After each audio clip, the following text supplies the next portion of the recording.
annual rents in the UK, families are struggling. We know that our Scottish Government is only interested in independence. So can the Minister tell me what the UK Government is going to do for those families? Mr Speaker, the Government recognises the anxiety that people feel about rising mortgages. That's why the Prime Minister's priority is to halve inflation this year. That is the single best way that we can keep costs down and interest rates down for people, and we've got a clear plan to deliver that. The Chancellor also met with major mortgage lenders last week and has agreed a mortgage charter covering 75% of the market. Hopefully that will provide reassurance to mortgage holders and others affected by this. Before we come to Prime Minister's questions, I'm sure the whole House will wish to join me in paying tribute to John Angeli, OBE, the Director of the Parliamentary Broadcasting, who is leaving the House service at the end of this week. During his 12 years as Director, John not only oversaw the expansion of live video coverage to all public proceedings, but delivered the hybrid capability which enabled Parliament to function during lockdown, and of course made history with President Zelensky beamed into this chamber. He has more recently brought live subtitling and British Sign Language to our proceedings. I am sure I speak on behalf of the whole House in thanking John and wishing him all the best in the future. We now start with questions to Prime Minister. Dr Luke Evans. Number one, Mr Speaker. Prime Minister. Mr Speaker, today we'll see the second reading of the Holocaust Memorial Bill. For decades, survivors like the late Sir Ben Helfgott showed the extraordinary courage to share their testimonies so that we would never forget. I hope the whole House will unite today to get this memorial built and put those testimonies at the heart of our democracy for generations to come. Mr Speaker, this morning I had meetings with ministerial colleagues and others. In addition to my duties in this House, I shall have further such meetings later today. Dr Luke Evans. Thank you, Mr Speaker. And for 3 years since I've been elected, I've been campaigning to improve health facilities in my community. And I'm pleased to see significant investment in Leicestershire with £14 million for a CDC in Hinckley and part of £20 billion for hospital improvements for the LRI and Glenfield. But I'm looking for a hat-trick of health in Hinckley. And what I'm looking for is a day case unit. The money is already there. It's tied up in red tape. I've raised this with the Health Secretary. Would the Prime Minister look to see what he can do, and would he come and like to open the CDC next year in Hinckley? Prime Minister. Well, Mr Speaker, I'm delighted that since its opening last month, the Hinckley CDC has already delivered, I believe, over 300 additional tests to the local community. My honourable friend will know that it's for the local health authorities to determine how to allocate the NHS budget in their area, but I have no doubt that he will continue to make the case for them for a day case unit in his community. We now come to the Leader of the Opposition, Keir Starmer. Mr Speaker, can I join your tribute to John and wish him all the best on behalf of the House, and join the Prime Minister in his comments about the Holocaust Memorial. I'd also like to wish Muslims across the country a happy Eid. And Mr Speaker, last week the Labour Party lost Margaret McDonough, our first female General Secretary, and a trailblazer in every sense of the word. Margaret provided guidance, leadership and loyal friendship to so many in the Labour movement. And it wasn't long after I started in this job that Margaret was at my door, and I will be forever grateful for the advice and support that she gave me. We will all miss her terribly. Mr Speaker, his party spent thousands of pounds on adverts attacking plans to build 300,000 new homes a year. At the same time, his housing minister says it's Tory party policy to build 300,000 new homes a year. So is he for building 300,000 new homes a year or against it? Prime Minister. Well, Mr Speaker, I can just remind the honourable gentleman of our record since being in office. 2.2 million additional homes, Mr Speaker. Housing starts double the number we inherited from the Labour Party. More homes meeting the decent home standards. Housing supply up 10% in the last year that we have figures for. And in the last year we had figures for, we also saw a 20-year high in the number of first-time buyers, Mr Speaker. That's a Conservative government delivering for this country. Mr. Speaker, it wasn't a difficult question. Can he point to a single person in housing, in construction, anywhere, who thinks he'll actually hit his target of 300,000 new homes a year? Anyone? Prime Minister. Mr. Speaker, the record is that in the last 3 years, we've delivered almost record numbers of new home building in every one of those years. But Mr. Speaker, he talks about targets, so let's be clear. I promised to put local people in control of new housing. I delivered on that policy within weeks of becoming Prime Minister. But I am confused from the honourable gentleman, because first, the Shadow Community and Housing Secretary said communities should have control. But then he said we should get the targets back and disempower local people. I do want to give him some advice. I don't think it's local people that are the problem. It's a Labour Party policy. Mr. Speaker, presumably if he could have identified a single person who thought he'd hit his target, he would have told us. And there you have the problem. 1 minute he says he's for building new houses, the next he's campaigning against them. And the truth is, far from delivering, since he crumbled to his backbenchers and scrapped mandatory targets, house building has collapsed. He knows it, they know it, and every expert is telling them it. Why didn't he just admit it? He's not going to get anywhere near his target, is he? Prime Minister. Mr. Speaker, the honourable gentleman now claims that he supports house building, especially on the green belt. But unfortunately for him, it's good that he agrees that he does believe that now. But unfortunately for him, the Shadow Deputy Prime Minister, the Shadow Minister for Women, the Shadow Health, Justice, Defence, Business, Northern Ireland and Scotland ministers are all united against more house building in their areas, Mr. Speaker. I have to say to them, though, Mr. Speaker, I would say to them, though, they don't have to worry too much because he's never actually kept a promise he's made. Mr. Speaker, you can tell from his answer, non-answer, his body language, he's actually given up. He's given up. And his failure isn't just shattering the dream of those who desperately want to own their own home, it's also hitting those who already have a mortgage. That's right. Because of their economic chaos, mortgage holders will be £2,900 a year poorer.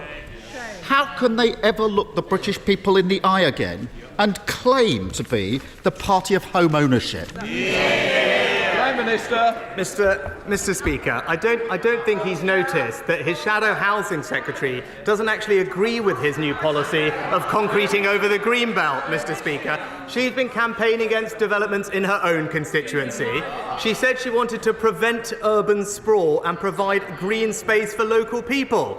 I think that's quite sensible, but it's classic Labour, Mr. Speaker, saying one thing here, doing another thing elsewhere. You simply can't trust a word they say. At least he isn't claiming they are the party of home ownership anymore, because we are. Mr. Speaker. He's given up. Mr. Speaker, the Prime Minister says he's 100% on it. But his definition of 100% on it is to gently ask the banks to do the right thing. His softly approach, refusing to put mandatory measures in place, risks leaving 1 million households without support. How many will have to lose their homes before he'll stand up for the people his party have pushed into economic misery? Mr. Speaker, in fact, the vast majority of the mortgage market is now covered by the new mortgage charter that the Chancellor's brought in. That is delivering practical help to mortgage holders, allowing them to extend their terms, switch to interest-only mortgage, and actually saving them hundreds of pounds a month. So instead of scaring them, actually, there is now practical support in place. But it's right that he raised home ownership, Mr. Speaker. That's why we, on this side of the House, introduced a 95% mortgage guarantee scheme. It's why we introduced the first homes and shared ownership schemes to get people onto the housing ladder. And crucially, Mr. Speaker, it's why we cut stamp duty. So now what we've seen is the highest number of first-time buyers in 20 years, Mr. Speaker. That is twice the number that the Labour Party ever managed. Mr. Speaker, it's sort of housing crisis. What crisis with this Prime Minister? He must be the only person in the country who thinks that enough houses have been built in the last 13 years.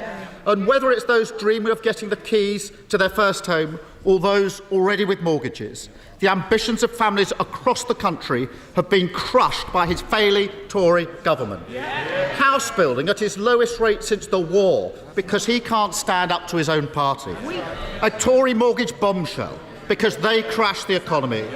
Millions left without support because he won't make lenders put families first.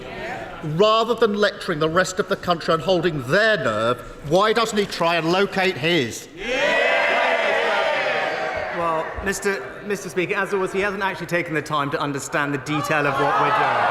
So, again, I'm happy to explain it again, Mr. Speaker, because it's right that we provide support for mortgage owners, which is why we improve the generosity of the support for mortgage interest scheme. It's why we've introduced a new mortgage charter, which, by the way, goes much more farther than the Labour Party policy on protecting mortgage holders does. On house building, we're proud to protect the green belt and invest millions more in developing brownfield sites. But, Mr. Speaker, the simple truth is, that's what I said I would do, and that's what we've delivered, and that is the difference between us. I deliver what I promise, he just breaks his. Thank you, Mr. Speaker. Labour-run Kirklees Council's local plan is seeing hundreds of homes built on greenfield sites, but the agreed developer levies, the Section 106 agreements, which are supposedly for local infrastructure spending, seem to be disappearing into a black hole. So does the Prime Minister agree with me that agreed infrastructure levies from developers shouldn't be going into a general slush fund? They should be spent on local roads, local schools and local health services for the communities impacted by those developments. My honourable friend raises an excellent point, and that's why the government is reforming the Section 106 payment system to ensure that new development is matched by new infrastructure, because the current system sees far too little of the developers' profits going to build new schools, hospitals or transport infrastructure. It's also too slow and plagued by uncertainties, and that particularly hampers smaller local developers. So it will be replaced by a new non-negotiable, local determined infrastructure levy, which will deliver exactly what the honourable gentleman and others want to see: investment in local communities. SNP leader Stephen Flynn.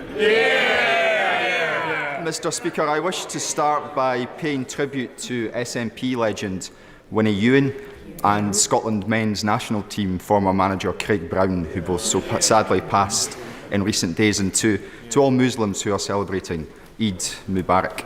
Mr. Speaker, on Sunday the Prime Minister patronised the public when he told them that in the face of ever-increasing mortgage bills that they simply need to hold their nerve. What a nerve. So may I ask him, the near billionaire, when was the last time that he struggled to pay a bill?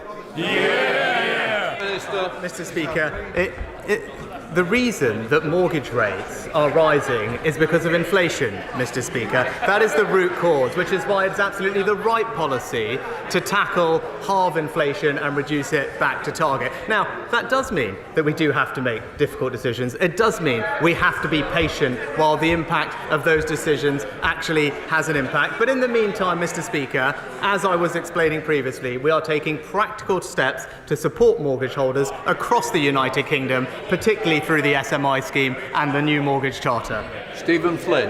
Mr. Speaker, that answer confirms what we already know, that this Prime Minister is out of touch and the Tory party is soon to be out of time. And what the public really want is change. But in a week where the Conservative Party and indeed the Labour Party both refused to accept proposals for public sector pay rises, whilst at the same time accepting the economic damage of Brexit, is it not the case that Westminster does not offer the people real change nor real hope for the future? Prime Minister. Well, Mr. Speaker, the honourable gentleman just exposes the complete economic illiteracy of the SNP's position. The first His first question talks about the challenges posed on ordinary families by higher interest rates caused by higher inflation. What does his next question do? Support a policy that would increase government borrowing and make the situation worse. Mr. Speaker, it just demonstrates completely candidly why the SNP's approach to economic management is simply not fit for anyone in the United Kingdom.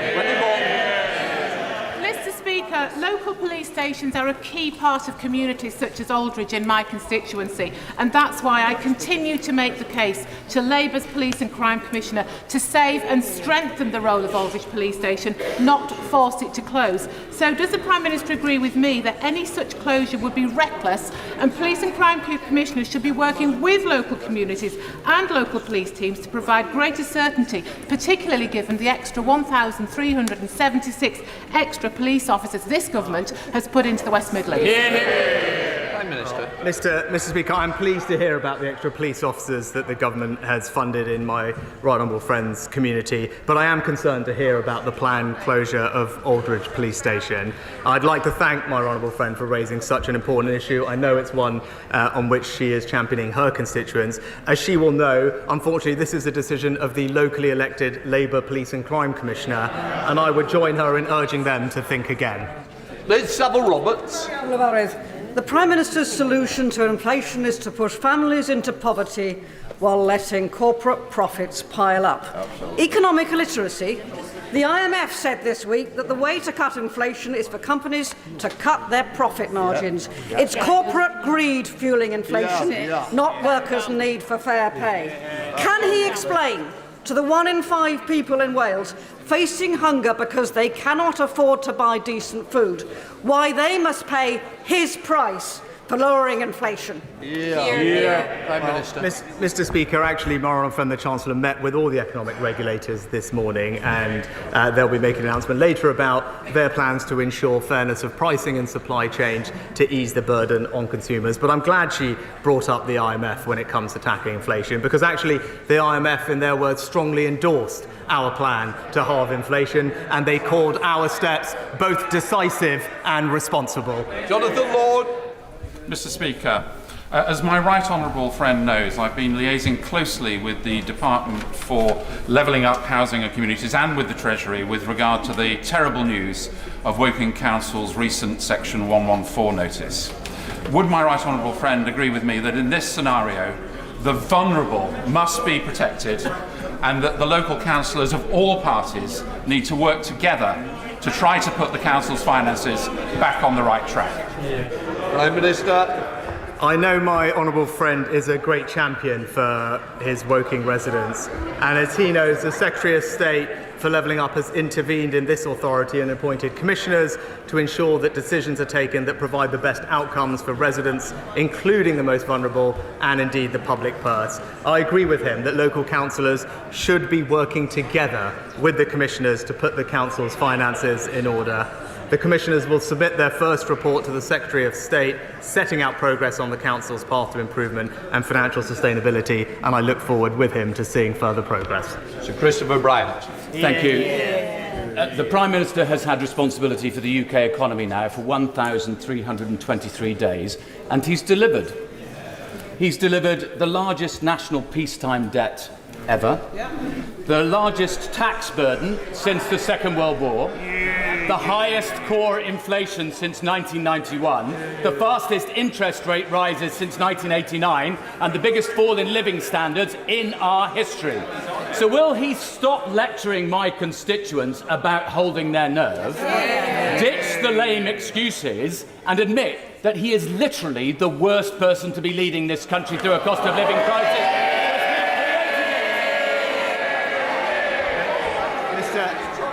Mr. Speaker, Mr. Speaker, again, what do we hear from the party opposite? Only ideas that would make the situation far worse, Mr. Speaker. It's as simple as that. The honourable gentleman has sat there and supported plans to borrow tens of billions of pounds more. That would make inflation worse. The honourable gentleman has sat there and said that we should not stand up to unaffordable union pay demands. That would make the situation worse. And the honourable gentleman has sat there and supported plans to not exploit our domestic sources of energy, Mr. Speaker, imperiling our energy security. Those are all things that would make not just the situation worse for British families today, but for years into the future, and that's why this Conservative government will keep doing the right thing to support them. Thank you, Mr. Speaker. My constituents rely on many nearby hospitals. Milton Keynes, where this government has committed to a new women and children's hospital. Stoke Mandeville, who has just completed the build of a new children's A&E. But also Wickham, where infrastructure and maintenance issues in the ageing tower is preventing around 2,000 operations a year from going ahead. My local trust has a plan for a £200 million new clinical centre at Wickham Hospital. Will my right honourable friend, the Prime Minister, work with myself and Buckinghamshire colleagues to make that a reality? Prime Minister. Well, I thank my honourable friend for his question. Whilst he knows that we are no longer inviting further schemes to join the new hospital programme, I can tell him that in the future new schemes will be considered through the rolling programme of capital investment in hospital infrastructure. That will secure the building of new hospitals beyond 2030 and mean future investment to upgrade the NHS estate across the country. Now, future plans for that will obviously be set out in spending reviews and fiscal events, but in the meantime, I know that he will continue to make the passioned case for Wickham Hospital, and I join him in that. Chris Elmo. Thank you, Mr. Speaker. Hundreds of steel workers are outside Parliament today and some are in the gallery, calling on the Prime Minister to act now to back our vital steel industry before it is too late. So will he confirm today that he will match the ambition of the Labour Party and our international competitors to deliver competitive energy prices, invest in green steel production, use UK steel in our procurement systems, and protect us from dirty steel imports by introducing climate measures? And when will he get on with protecting and supporting the industry? Mr. Speaker, we're proud to support the steel industry and value the contribution that it makes to this country, which is why we've put in place the energy intensive industry scheme that provides hundreds of millions of pounds of support to steel companies with their energy bills. We've also introduced the Industrial Energy Transformation Fund so that companies can apply for capital grants to help them with the transition. We are taking forward plans in the Treasury for carbon border adjustment mechanisms to ensure a level playing field, and it's why, Mr. Speaker, during the pandemic that I stepped in to support financially a steel company in Wales. Sir James Duddridge. Thank you, Mr. Speaker. Despite 5 years of lobbying, sadly the Commonwealth Parliamentary Association International branch will leave the United Kingdom. Mr. Speaker, you know this is a great concern to the House, although perhaps something a little niche for our constituents. It is important. They need special status. The government haven't granted that by way of a short bill or an amendment to an existing bill. And could the Prime Minister at this late stage, this month, do something about this? Because otherwise they'll be gone, never to come back. Prime Minister. Well, Mr. Speaker, the United Kingdom values the work of the Commonwealth Parliamentary Association.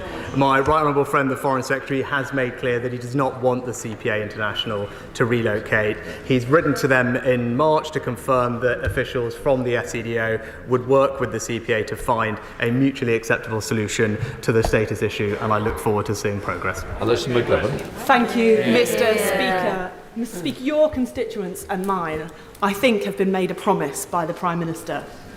Inflation at or below 5% by the end of this year. So I want to ask the Prime Minister, what will happen if he fails to meet that promise? Will it be yet more ranting on about the Labour Party, or will it be the general election my constituents crave? No, Mr. Speaker, we are sticking to the course of bringing inflation down, Mr. Speaker. I think what the Labour Party need to understand is that requires making difficult and tough decisions, Mr. Speaker. It requires prioritising. It requires being able to say no when people come looking, asking you to borrow more money. Those are the type of responsible decisions that I will make and the Conservative government will make because they're the right ones for the country. Maybe more.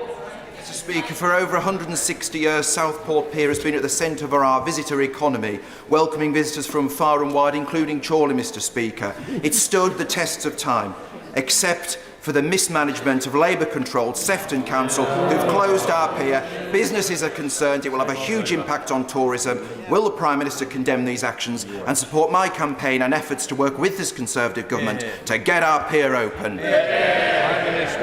Mr. Speaker, can I welcome my honourable friend's commitment to the important community assets in his constituency, such as the historic Grade 2 listed Southport Pier. And I am pleased to say that he is working and succeeded in getting the government to provide £2 million as part of the Coastal Community Fund to undertake improvements in the pier. And that's alongside the landmark £35.5 million town deal for Southport, which is the second largest town deal anywhere in the country. Samantha Dixon. Thank you, Mr. Speaker. This is the first opportunity that I've had to put a question to the Prime Minister for the residents of the City of Chester. So, why does the Prime Minister think it's acceptable for sewage to be pumped into the beautiful River Dee that flows through Chester for the next 27 years? Mr. Speaker, of course it's not acceptable, and that's why this government has gone further than any other government in tackling this issue, committing to monitor 100% of storm overflows, an investment programme of £56 billion to upgrade infrastructure, and enshrining in law strict targets, as well as introducing unlimited fines for water companies. But when it came to talking about those policies in this House, the party opposite couldn't even be bothered to turn up and vote for them. Thank you, Mr. Speaker. Later today, Parliament will welcome apprentices from around the UK who were working in the aerospace industry. And I'm very much looking forward to meeting Callum and Brittany, who are both apprentices in my constituency of Wolverhampton North East at Collins Aerospace.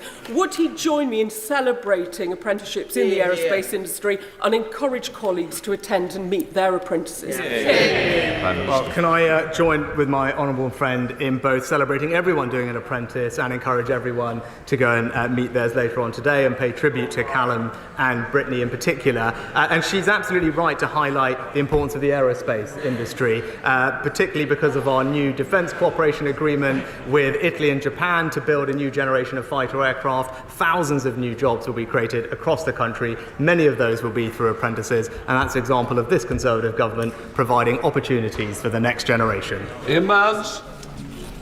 Mr. Speaker, Prime Minister, last year 1.7 million children missed more than 10% of their schooling. 125,000 children were absent more than they were in school, and a further 140,000 children were missing from formal schooling completely. This is both a safeguarding and an educational catastrophe, and it's happening on the Prime Minister's watch. Yesterday, the Schools Minister told the Education Select Committee that primary legislation was required to initiate a national register for children missing from education so we can find out where they are. Will the Prime Minister commit to bringing forward necessary legislation to combat this crisis for our children as a matter of urgency? Prime Minister. Well, Mr. Speaker, I agree with the honourable gentleman that children missing school is a tragedy and it's incredibly damaging for educational outcomes, which is why during the pandemic and afterwards we invested £5 billion to help children catch up with lost learning. It's important that we continue to deliver on those plans, and we will of course make sure that we work with the sector to have more children attending school more often. Thank you, Mr. Speaker. Economic recovery and reconstruction will be vitally important to Ukraine when it comes to rebuilding a free and sovereign nation. So will my right honourable friend help galvanise the expertise of our UK's private sector to help strengthen Ukraine's recovery and their economic prospects after this devastating war? Prime Minister.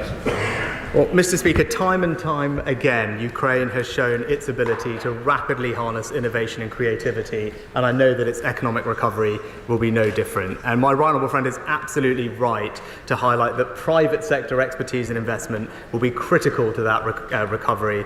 And I was pleased that over 400 world-leading companies pledged to back Ukraine's reconstruction at the very successful recovery conference that the UK hosted the other week. We're doing our part as well, Mr. Speaker, with a $3 billion World Bank loan guarantee on top of all the other investment that we've put in place. And I think what the conference showed is that there's enormous momentum across the world to support Ukraine's recovery, and that recovery and ambition is being led by the United Kingdom. Janet David. Mr. Speaker, a university student in Lewisham East has seen her rent rise by £200 a month due to the mortgage rate increases. She is now at risk of homelessness and she can't return to the family home.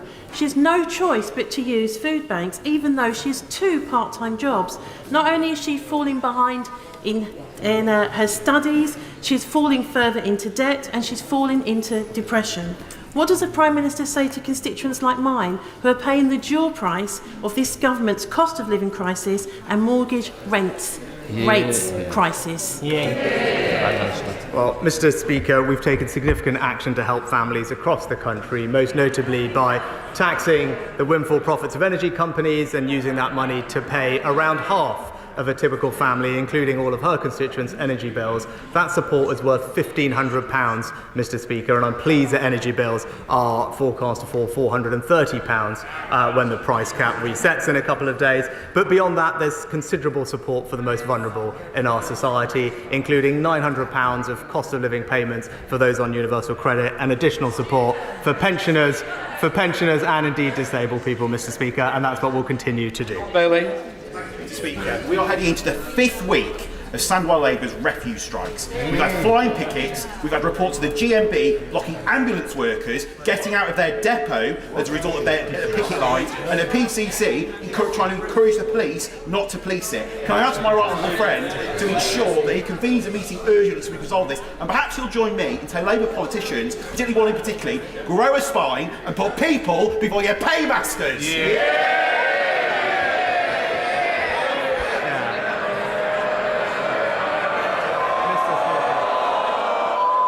We've done very well, don't spoil it now, Prime Minister.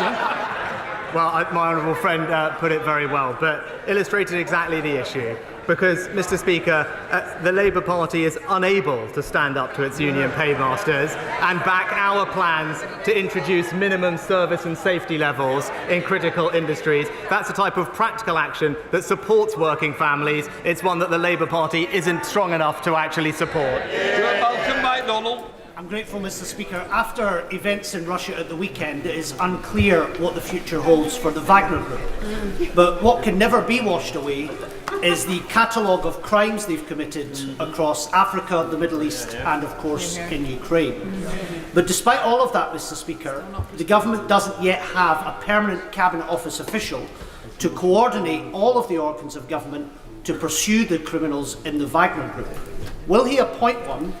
And crucially, will he fund collecting evidence of Wagner Group war crimes that have been committed across the world so that these criminals, no matter what happens, can be brought to justice in future?